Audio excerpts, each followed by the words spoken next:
বিধানসভা ভোটের আগে বাংলায় আরো এক নতুন রাজনৈতিক দল, তাও আবার এক পীরজাদার হাত ধরে জন্ম নিল নতুন রাজনৈতিক দলের। এবার পশ্চিম মেদিনীপুরের পাঁশকুড়ার প্রতাপপুর দরবার শরীফের পীরজাদা সৈয়দ রুহুল আমিন নতুন দল তৈরি করে ভোট রাজনীতিতে নামছেন। সোমবার প্রেস ক্লাবে তার নতুন দল জাতীয় উন্নয়ন পার্টি লঞ্চ করেছেন, সংক্ষেপে জেইউপি। রাজনৈতিক দলের নামের মধ্যে হুমায়ুন কবিরের সঙ্গে রুহুল আমিনের দলের তেমন কোনো ফারাক নেই, কিন্তু ভোটে উভয়ের লক্ষ্য উন্নয়ন। উন্নয়নের লক্ষ্যেই নাকি নতুন দল করে রাজনীতিতে বাংলার আরো এক পীরজাদা।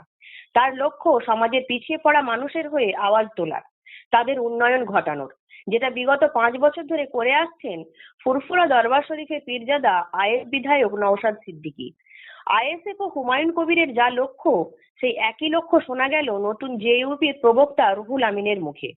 নতুন দলের জন্ম দিয়ে পীরজাদা রুহুল আমিন বলেন, রাজ্যের বিজেপি ও তৃণমূলের কোনো ফারাক নেই, তাই সাম্প্রদায়িক সম্প্রীতি বজায় রেখে রাজ্যের উন্নয়নের জন্য তাদের এই পথ বেছে নেওয়া।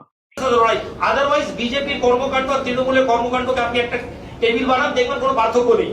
শুধু বক্তব্যের আইডিওলজিতে তাদের জন্য আমরা একজনকে বলছি আমরা যেতে পারি, একজনকে বলছি যেতে পারি না।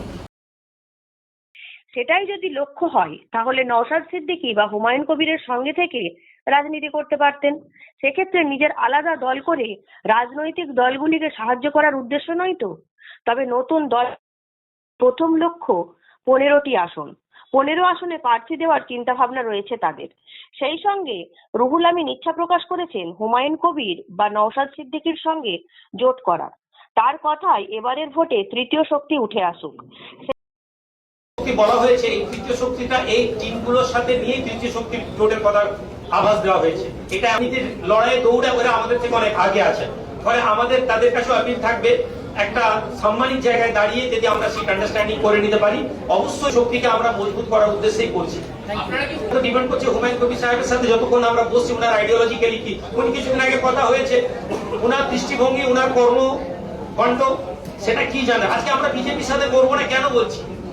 একটাই কারণ, তারা তাদের আইডিওলজিক্যালি তারা ভারতবর্ষকে, ভারতের সংবিধান থেকে ভারতবর্ষকে চেঞ্জ করে মনুসংহিতার দিকে নিয়ে যাচ্ছে।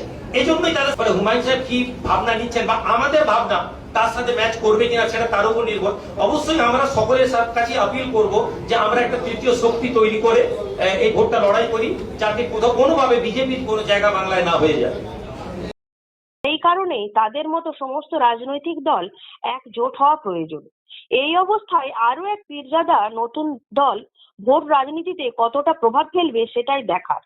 তবে জাতীয় উন্নয়ন পার্টির মূল লক্ষ্য পূর্ব ও পশ্চিম মেদিনীপুর ও হাওড়া জেলা, যেখানে তুলনামূলক প্রভাব কম হুমায়ুন কবিরের। সেক্ষেত্রে হুমায়ুন কবির ও নওশাদ সিদ্দিকীর সঙ্গে জোট হলে এবারের নির্বাচনে শক্তিশালী তৃতীয় শক্তি যে উঠে আসবে বঙ্গে, তা বলার অপেক্ষা রাখে না।